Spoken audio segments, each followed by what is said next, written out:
hiccups than we probably saw in the last 2 years. I think due in part to the gear change, Kevin. Not being able to downshift, that doesn't slow the car down as much.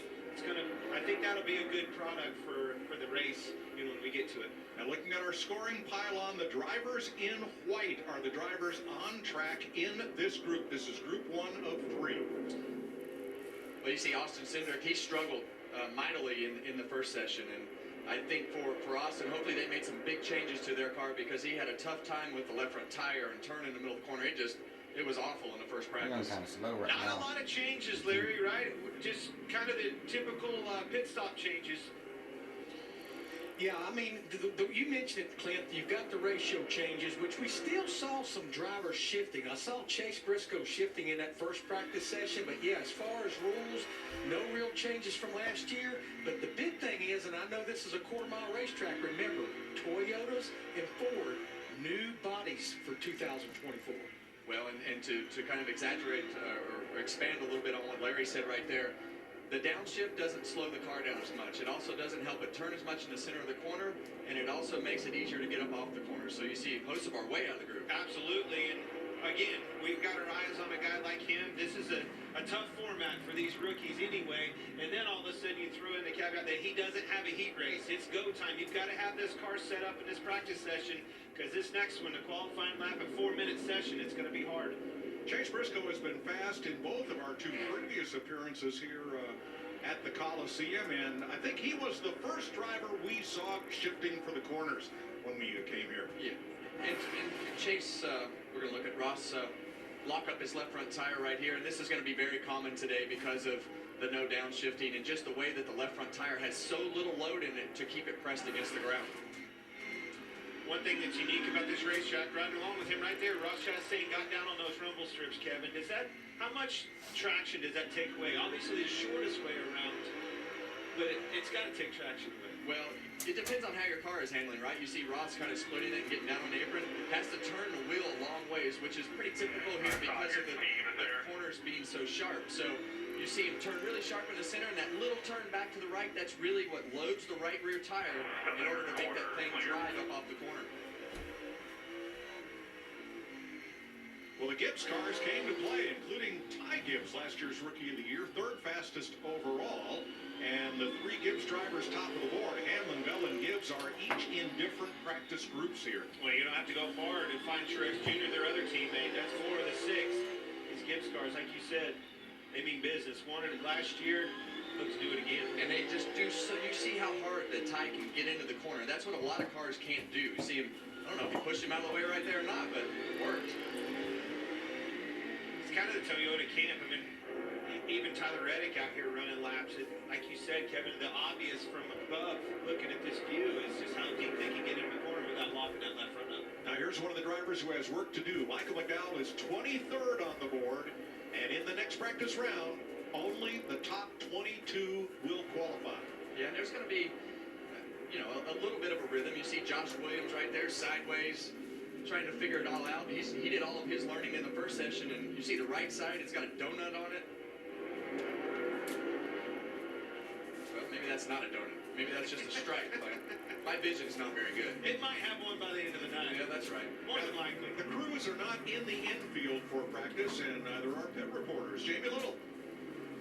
Hello, Mike. Yes, so happy to be back here at LA Memorial Coliseum as we watch all the action going on inside.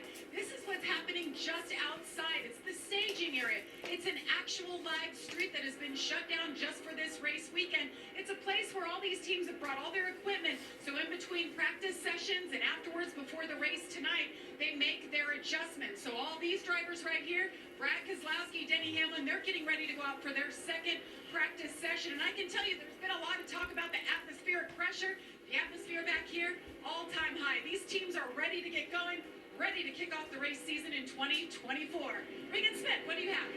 Well, Jamie, it looks like LA rush hour out there where you are right now. Where I'm at, though, off of turn 4 inside the racetrack here, it looks a little bit more like nearby Silicon Valley. Take a look over my shoulder. The crew chiefs, the engineers, all the guys with the computers are out here right now trying to watch their race cars as they're making laps and communicate back and forth to the guys that are out where Jamie is, out by the road, to go out there and try and make the changes to the race cars as we got a been on the track. That would be Austin Cindric, who spun coming off turn number 2, facing wrong way in the middle of the backstretch. Kevin and I have been watching him. It's been slipping, sliding around a lot. It does not surprise me that car's around backwards.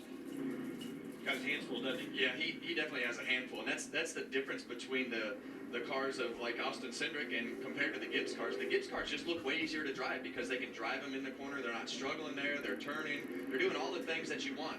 And I promise you, here, there is nowhere to hide, Clint. Oh, that's just Off the corner. Not really where I thought he was going to spin. yeah. That's just a straight up. Well, what happens there is the left side tires are on the apron, and when you're splitting it like that, it comes up off the corner, and as it transitions back up onto the racetrack, you see it down below the line, but as it comes up onto the racetrack, it gets light and unloads the car on exit. What's he finding there, Larry? Yeah, he said the minute he releases the brake, getting down in the center of the corner, the car will not turn. And he says the minute he picks the throttle up, it's loose. He said it's just not in the racetrack. Probably had his wheel in it there, Kevin. When you pick up the gas, you cannot have the wheel in it. You got to have it pointed right so you can use both of those tires, get good drive off. Well, and some of that has to do with the brakes, Clint. And, you know, it has something to do with the brakes, but it also has something to do with not having that downshift and slowing the car down. I honestly, that's a good, in my opinion, I've been hard on that all year last year. I think on the short tracks, that is a good thing. When your car is not rolling the center, per se, and you don't have the affordability to be able to downshift and get that thing load up, your problem is only going to be amplified, and I think you're going to see that on display tonight. Tyler Reddick, ninth fastest overall, 5th in this group. Fun to see that logo on the side of that car, Clint. I'm very jealous of I am so that jealous. race car driver. Yeah. He had brand new Jordans on yesterday, and I mean the expensive ones, and I don't think he paid for them. That is a good perk of that ride. Well, how long do you think this will stay on the car tonight, Mike? That camera? Or Cam? Well, it's on Ross Chastain's car, so I don't know. Place your bets. So he's pulling in. That ends this session. Round 2 of practice group 1. And group 2 on the way for their second 8-minute practice session. 3 or 4 times, so he's definitely on the struggle bus. Well, unfortunately, you get run into because you're in the way. That's right. Now, being in the way here is a difference in lap time of only 0.4 of a second. At some big tracks, that would almost be acceptable, but here, man, that's a long time. Well, the next thing it's tell-all sign. You saw Austin Dillon holding up 4 cars right there. It's only a matter of time when you get to this race. You're holding them boys up. They've got to go. You've run out of time. Don't separate the race and practice. You're going to do it in practice too. All this is to get ready for round 3, which will determine the starting positions and who will go home without getting to run the 150-lap Clash later today on FS1. Not tomorrow as scheduled, but later today. You see That's why I'm upset. what I liked about Kyle Larson, you see a car move somebody up out of the way, you've got to fill that hole before he gets back down. These tight bull rings like that, let somebody else make that guy mad. I'm going to go along for the ride. That's right. He's trying to chase Ryan Preece, and Preece has been really good here last year and has excellent drive off. He just yards Larson coming off both corners. Yeah, and as Ryan Preece's teammate last year, he loves these short tracks. It's right up his alley from his modified days, and he is a hardcore short track racer, and he had this race pretty much in the bag last year as far as pace and speed and up front, and had a fuel issue, but you see him just run Austin Dillon down and start to work on passing him. It really was heartbreaking watching that run that he had last year. So strong, making moves on the eventual winner, Mark Truex Jr., and all of a sudden the thing just quit running for him up off the corner. Heartbreaker. 3 minutes to go in round 2 for practice group 2 of 3. And as Larry reminded us, this is an impound race. So Larry, when they go outside the tunnel up there to the road where Jamie is, what can they do to these cars? Yeah, they can adjust on the shocks. They obviously can adjust air pressure. They can adjust things like the toe. But as far as changing springs, changing shocks, anything like that, they pretty much are locked in. They wouldn't have been able to make changes had we been under the normal schedule here after the heat races, but they impounded because there's such a short time between practice and the actual Busch Light Clash. saw the build-up on those tires. It's going to be so important when these guys get out here to qualify to get those things scrubbed in as good as possible. They'll obviously probably be on stickers, but you have the option of maybe might see somebody on some scuffs. Well, you definitely have some options. Right here, middle of the floor out back. This cat right here, Denny Hamlin. Better keep an eye on him, folks. This car is extremely fast.